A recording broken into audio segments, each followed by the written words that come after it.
Hello, this webinar is titled The 100-Year Anniversary of the Sinking of the Titanic, a quick overview and facts of a global tragedy. And it's a part of a 10-part series on the 100-year anniversary of the sinking of the Titanic and lessons we can learn from that event. There's been feature-length films made and books written that would take hours to discuss all the details on the Titanic's origins and its history and the tragic event. In this short webinar of 9 or 10 minutes long, it just sets an overall framework of the time period, the history of the events leading up to the sinking of the Titanic, and how the Titanic actually sunk. The early 1900s was full of optimism. From 1901 to 1909, President Teddy Roosevelt led the United States of America, and he was the consummate can-do president. In 1901, the first transatlantic radio signal was sent. In 1903, the first flight at Kitty Hawk was made. In 1903, the first Baseball World Series was played. In 1904, the Panama Canal was started. In 1904, the New York City subway opened. In 1908, Henry Ford introduced the Model T Ford. In 1908, also, the White Star Line announced the building of the Titanic. In 1909, the North Pole was reached. In 1911, the South Pole was reached. In 1912, parachutes were invented. And in 1912, Titanic set sails. It was a decade of robust energy, accomplishment, and optimism. The building of the Titanic was a huge newsworthy event of that day. The statistical size of Titanic was awesome. Early in 1908, officials of the White Star Company announced that they would build a ship of staggering dimensions. It was 882.5 feet long, or about 4 city blocks, and was 5,000 tons bigger than the biggest battleship. It was the biggest mobile thing ever built. The Titanic was launched on May 31st, 1911, and was completed in February 1912 at a cost of $10 million. That would be $250 million in 2012 dollars. It was designed with all the latest technologies and luxuries. It was elaborately furnished with cabins that opened onto 11 decks, some of them private. And on this maiden voyage, some of these suites sold for $4,300 or more. In today's dollars, that would be $112,000 for the maiden voyage. And then suites that were similar but without private promenade decks sold for almost $57,000 in 2012 dollars. Again, the high pinnacle of luxury and design. Titanic sailed from Southampton, England, Wednesday afternoon, April 10th. It was the same port that the Mayflower left almost 300 years before in 1620. There was 100,000 well-wishers at the departure. Some believe it was Captain E.J. Smith's last voyage before retirement, but I don't think that that's been confirmed one way or another. But some have that belief. Titanic's draft was so immense that she ripped another ship from its moorings just by passing by, snapping 7 steel cables like twine. She had 2 additional stops before she went out to sea, Cherbourg and Queenstown in England. Thousands greeted her at these ports as well.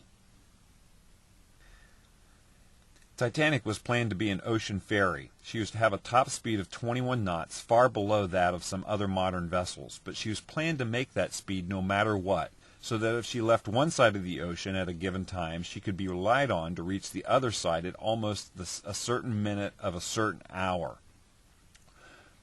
One who has looked into modern methods for safeguarding a vessel of the Titanic of its type hardly imagine an accident that could cause her to founder, that is, to sink. No collision of any ship that went down in recent years could send her down, or so it was thought. She was designed to survive all the examples of recent accidents that had been had. Nor could running against an iceberg do it unless such an accident were coupled with the remote possibility of blowing out a boiler. She would sink at once, probably, if she were to run over a submerged rock or a derelict in such manner that both her keel plates and her double bottom were torn away for more than half her length.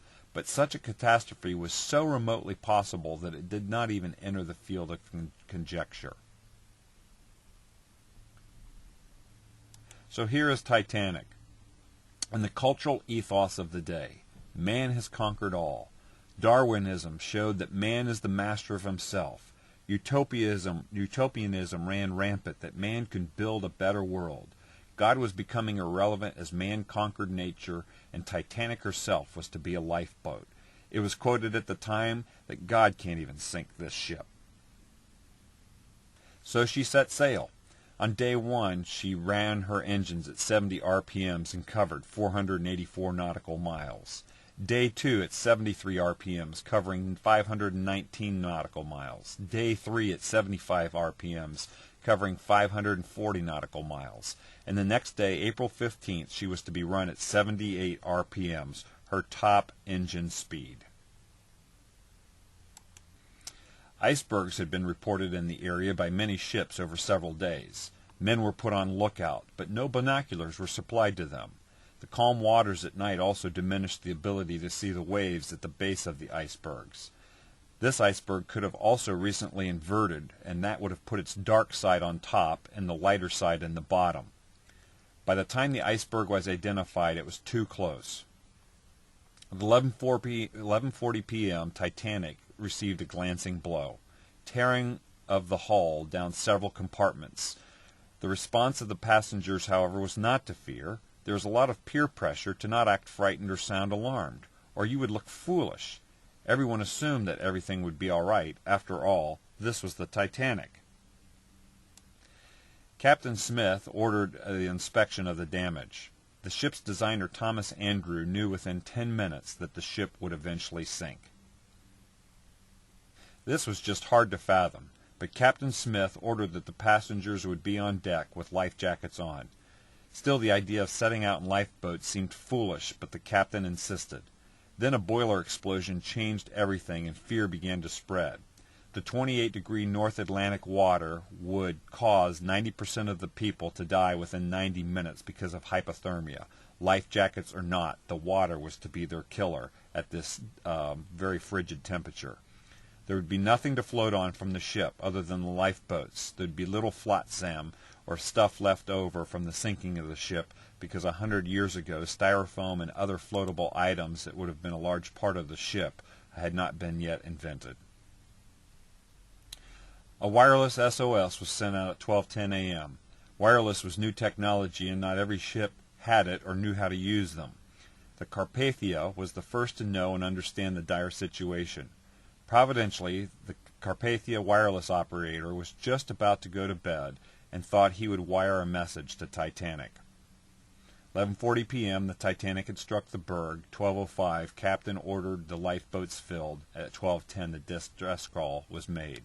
By 12:25, the shouts were going out, women and children first, and they were ordered on the lifeboats. Less than 2 hours later, the ICC closed over the last of the stern. A 2-hour and 40-minute drama, the length of a Shakespearean play, shorter than the Titanic 3D movie, which is over 3 hours long. All the tragedy, bravery, and drama is played out in real life. The inner core of all were tested. And if you've seen the Titanic movie, or seen it recently again, consider that during the length of you watching that film, all this drama took place, and these life decisions were made. The Carpathia arrived 5 hours after steaming 58 miles at full speed through some of the same ice-filled waters. News reports Monday night said all are rescued. People went to bed Monday night believing everyone was safe. But by Tuesday, the tragedy was known. It took a week to figure out that the wireless had actually said Titanic passengers safe? ? Not Titanic passengers safe! ! The newspaper heralded that 1,500 to 1,800 lives were lost. The utter shock of the world that Titanic had sunk created a huge emotional impact globally at the time. Here are some additional facts. Persons on board, 2,340. Lifeboats and rafts, 20. Max capacity of lifeboats and rafts, about 1,100. Total number saved, 705. Total number of lives lost, 1,635. Jack Thayer, a 17-year-old at the time and Titanic's survivor, later wrote that the demise of the White Star vessel was the event which not only made the world rub its eyes and awake, but awake with a start. To my mind, the world of today awoke April 15th, 1912. I would invite you to continue watching the other parts of this series that include discussion questions on the Worldview Training channel on YouTube. My name's Craig Seibert. Thanks for listening.